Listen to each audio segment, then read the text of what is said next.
Hello everyone, कैसे हैं आप सब। Welcome to my YouTube channel Avengers educational academy.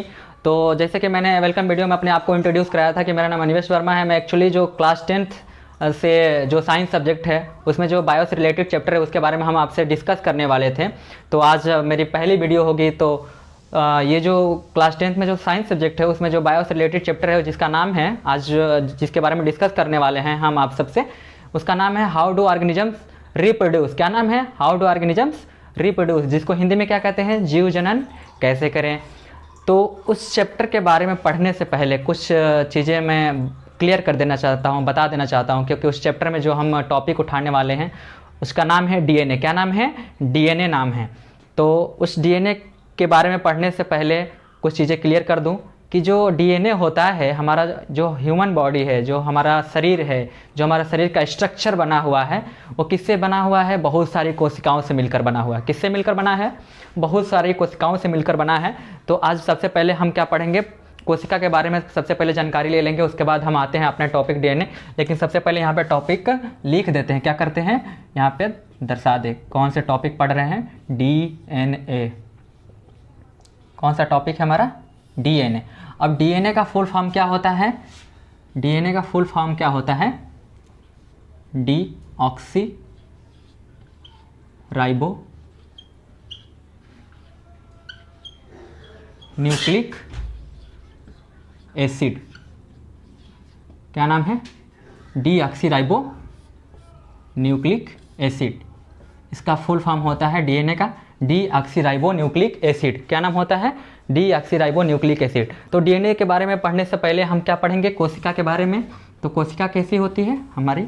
ऐसी होती है, क्योंकि जो कोशिका होता है, जो हमारा शरीर होता है, बहुत सारी कोशिकाओं से मिलकर बना होता है। मतलब बहुत सारी, मतलब असंख्य कोशिकाओं से मिलकर हमारा शरीर का जो स्ट्रक्चर तैयार हुआ है ये कोशिका के वजह से, मतलब बहुत सारी कोशिकाओं से मिलकर बना है। ये जो कोशिका होती है तो क्या कहते हैं?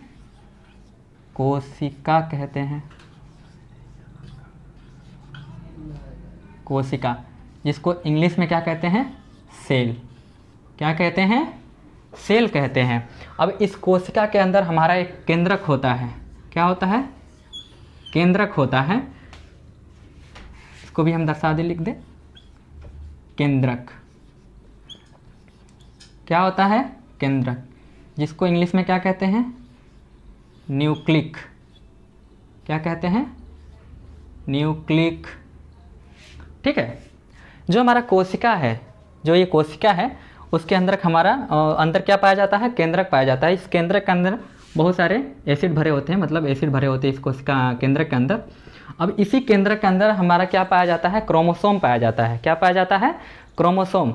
तो आप लोग थोड़ा केयरफुली और कंसंट्रेट होकर पढ़िएगा। टॉपिक ज़्यादा बड़ा नहीं है, छोटा होगा, क्योंकि जो डीएनए के बारे में इन्फॉर्मेशन दी गई क्लास 10th में बेसिक नॉलेज है, बेसिक इन्फॉर्मेशन है डीएनए के बारे में। तो हम यही बता रहे थे क्या कि केंद्रक के अंदर क्या पाया जाता है? क्रोमोसोम पाया जाता है। क्या पाया जाता है? क्रोमोसोम। और क्रोमोसोम का जो स्ट्रक्चर होता है एक्स के जैसा होता है। कैसा होता है? एक्स के जैसे होता है। ये दो पार्ट में होता है, ठीक है। एक ये वाला पार्ट हो गया और दूसरा ये पार्ट हो गया। जो क्रोमोसोम है हमारा, तो क्रोमोसोम का क्या किया गया है? इसको वैज्ञानिक ने इसको फैलाया। क्या क्या? फैलाया। तो इससे डीएनए निकल के आया। क्या निकल के आया? डीएनए। डीएनए निकल के आया। किससे निकल के आया? हमारा क्रोमोसोम से। किससे निकल के आया? क्रोमोसोम से निकल के आया, ठीक है। तो हमको कंसंट्रेट होकर पढ़ना है, हमको नहीं पढ़ना है, आपको पढ़ना है, क्योंकि पढ़ाने वाले तो हम हैं, पढ़ने वाले आप हैं। तो थोड़ा आपको भी इसमें हमारा साथ देना होगा पढ़ने में। तो कहाँ से निकल के आया हमारा डीएनए? क्रोमोसोम से, ठीक है। कहाँ से निकल के आया? क्रोमोसोम से। जो केंद्रक होता है, ये कोशिका जो होती है, हमारा सेल होता है, जो सेल का खोज किसने किया था? इसकी खोज, सेल की, इसकी खोज किसने की थी?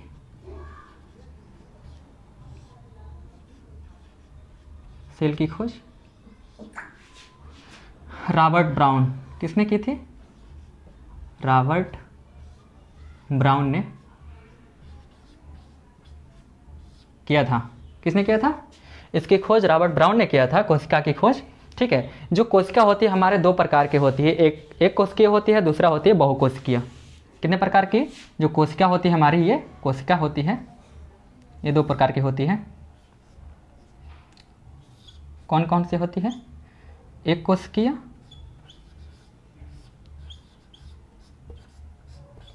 एक कोशिकीय। तो यूट्यूब जब खोलते हैं आप लोग तो पढ़ने वाली चीज़ें पढ़िए, और यूट्यूब खोल के गाना वाना ना सुनिए, ठीक है? क्योंकि गाना वाना तो काम आने वाला नहीं है, जो भी आएगा पढ़ाई ही काम आएगा। तो उसमें मन कहाँ लगता है हमारा? हमारा मन तो गाना सुनने में मन लगता है, फिल्म देखने में मन लगता है। ये एक कोशिकीय हो गया, दूसरा बहुकोशिकीय हो गया। क्या हो गया? बहुकोशिकीय। अब जो वो एक कोशिकीय जो होती है, एक कोशिकीय जो होता है वो एक कोशिका से मिलकर बना होता है। जो बहुकोशिकीय होती है बहुत सारी कोशिकाओं से मिलकर बना होता है। कितने कोशिकाओं से मिलकर होता है? मतलब एक से अधिक कोशिका से मिलकर बना होता है, तो उसको क्या कहते हैं? बहुकोशिकीय। जो एक कोशिकीय होता है वो अंडा होता है। क्या होता है? अंडा होता है। जो शुतुरमुर्ग का अंडा होता है वो एक कोशिकीय होती है। बहुकोशिकीय हमारे मानव शरीर में पाया जाता है। किस में पाया जाता है? मानव शरीर में पाया जाता है। तो बता दिए कोशिका क्या होता है? हमारा जो डीएनए होता है वो कोशिका के अंदर जो केंद्रक होता है, केंद्रक के अंदर क्या होता है? क्रोमोसोम होता है। और जो हमारा क्रोमोसोम से निकल के आया डीएनए, क्या निकल के आया? डीएनए। तो इसकी फिगर जो है आप लोग थोड़ा बना लीजिए, या फिर स्क्रीनशॉट लेना है तो ले लीजिए, क्योंकि इसको रफ कर दें हम, ठीक है? तब थोड़ा डीएनए के बारे में आगे हम पढ़ते हैं।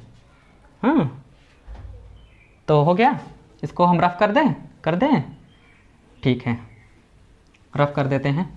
तो आगे चलते हैं, डीएनए के बारे में थोड़ा जानकारी ले लें हम, क्योंकि ये लेक्चर जो लेक्चर है हमारा वो छोटा लेक्चर होने वाला है, कोई बड़ा लेक्चर नहीं होने वाला।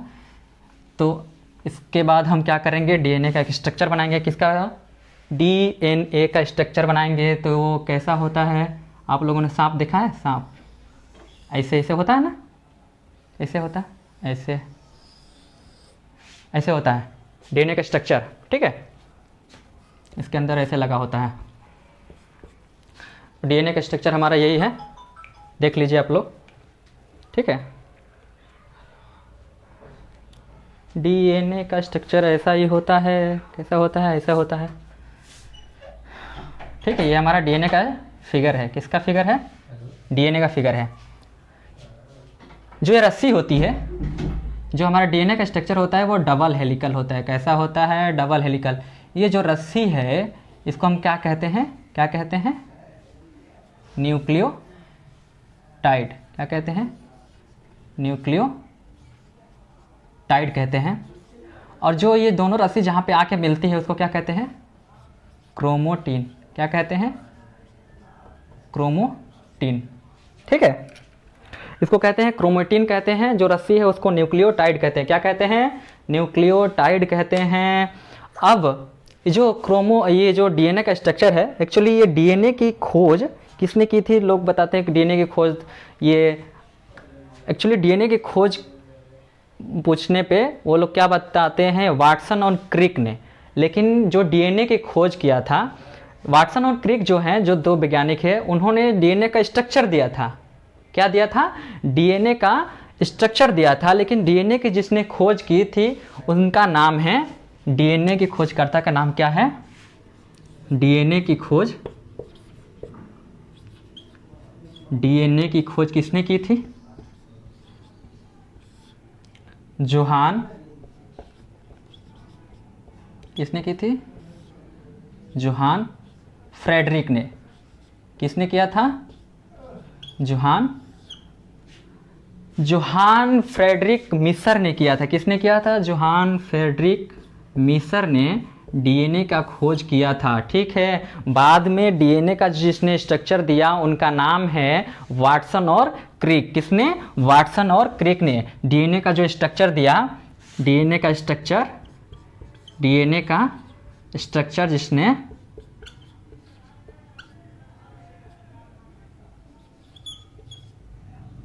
किसने दिया था? वाटसन और क्रिक ने। किसने दिया था? वाटसन और क्रिक ने डीएनए का स्ट्रक्चर दिया था, ठीक है? ये हमारे हो गए। डीएनए की खोज किसने किया था? जोहान और फ्रेडरिक ने। और डीएनए का जिसने स्ट्रक्चर दिया उनका नाम है वाटसन और क्रिक, ठीक है?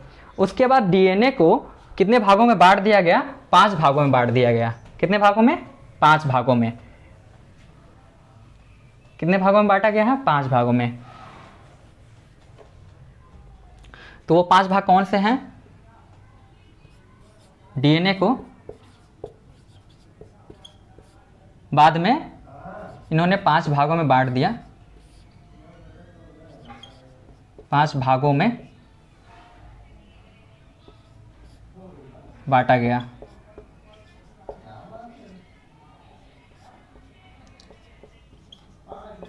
कौन कौन से हैं वो 5 भाग?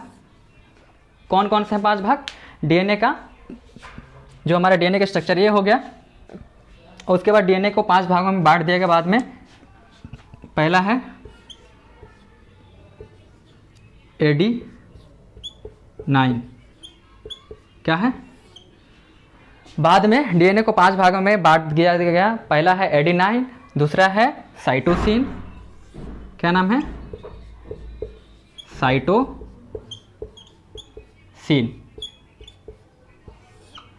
AD9, साइटोसिन, और तीसरा क्या है? गुआनिन, क्या नाम है? गुआनिन। वो तो जो वाटसन और क्रिक ने उसका स्ट्रक्चर दिया था, बाद में कोई वैज्ञानिक आए, उसका जो डीएनए को 5 भाग में बांट दिया गया, जिसका नाम है पहला AD9 और दूसरा है साइटोसिन, गुआनिन, और तीसरा है, चौथा है थाइमिन। क्या है? थाइमिन। क्या नाम है? थाइमिन। ठीक है, AD9, साइटोसिन, गुआनिन, थाइमिन, और पांचवा है हमारा, क्या नाम है पांचवा? यूरोसिल। क्या नाम है? क्या नाम है? यूरोसिल। पांचवा नाम है यूरासिल। ठीक है, AD9, साइटोसिन, गुआनिन, थाइमिन और यूरासिल। तो अगर क्वेश्चन पूछ देता है कि डीएनए को कितने भागों में बांटा गया, कितने पार्ट में इसको विभाजित किया गया, तो 5 भागों में विभाजित किया गया। पहला AD9, साइटोसिन, गुआनिन, थाइमिन और यूरासिल। और डीएनए जो है हमारे शरीर के कोशिका के केंद्रक में पाया जाता है, जैसे कि मैंने बताया। और डीएनए का काम क्या है? डीएनए का पूछ देता है कि एक्चुअली काम क्या होता है, तो डीएनए का काम ये होता है कि वो जेनेटिक इन्फॉर्मेशन का काम करता है। कैसा काम करता है? जेनेटिक इन्फॉर्मेशन का काम करता है हमारा डीएनए, जेनेटिक इन्फॉर्मेशन का काम करता है। कैसा काम करता है? जेनेटिक इन्फॉर्मेशन का काम करता है। इन्फॉर्मेशन, जेनेटिक इन्फॉर्मेशन का काम करता है। मतलब ये हमारे शरीर को संदेश देता है कि हमारा जो बॉडी का प्रोग्रेस है, कैसे कैसे हो करना है, क्या क्या चीज़ें कहाँ रखनी है। ठीक है, और डीएनए जो होता है हमारा, मतलब इसको समझिए कि एक इन्फॉर्मर का काम करता है। ठीक, बिल्कुल इन्फॉर्मर का, एक संदेश देने का काम करता है कि हमारे बॉडी में कौन सी चीज़ें कहाँ होनी चाहिए, कौन सी चीज़ें कहाँ उपलब्ध होनी चाहिए, ये सारी जानकारी डीएनए के द्वारा ही प्राप्त होता है। और जो डीएनए है, तो जो नेक्स्ट जनरेशन आती है, वो डीएनए उसमें जो पाया जाता है वो 50% अपने माँ से पाता है और 50% पिता से। मतलब माँ बाप के 50% के हिस्से से उसका डीएनए बनता है नेक्स्ट जनरेशन का। ठीक है, इसीलिए कहीं किसी गांव में अगर बच्चा खो जाता है ना, तो उसका डीएनए टेस्ट करवाते हैं। क्या करते हैं? डीएनए टेस्ट करवाते हैं। अगर किसी के लड़के को कोई लेके भाग जाता है, चोर वगैरह आते हैं, कहानी बहुत सुने होंगे गांव में कि अरे चोर लोग आते हैं लड़के को उठाने के लिए, लड़के उठा के लेके चले जाते हैं। अब लड़के उठा के ले चले गए, छोटा सा बच्चा है, और उसको उठा के लेके चले गए, बाद में कहते हैं नहीं हमारा बच्चा है। क्या कहते हैं? ये तो हमारा बच्चा, अपना दावा करने लगते हैं उस बच्चे पे। तो क्या करते हैं, जो सही माँ बाप होते हैं उनके, तो क्या करते हैं, कहते हैं कि नहीं ये तो हमारा बच्चा है। तो सरकार क्या करती है, हमारा पुलिस क्या करता है, उसका डीएनए टेस्ट करवाता है ले जाके में वो किसी हॉस्पिटल में, तब पता चलता है कि असली में उसका माँ बाप कौन है। तो कैसे कोई लेके चला जाएगा? ठीक है, तो इसलिए चोर भी कुछ नहीं कर सकते हैं, क्योंकि डीएनए का टेस्ट करवा के उसका पता लगा सकते हैं कि डीएनए का मतलब उस बच्चे का माँ बाप कौन है, तो डीएनए के वजह से ही पता चलता है। ठीक है, दूसरी बात ये है कि ये जेनेटिक इन्फॉर्मेशन का काम करता है। कैसा काम करता है? जेनेटिक इन्फॉर्मेशन का काम करता है। बाद में अगर क्वेश्चन अगर पूछ देता है, ये भी पूछता है कि डीएनए का 3 कंपोनेंट कौन कौन से हैं।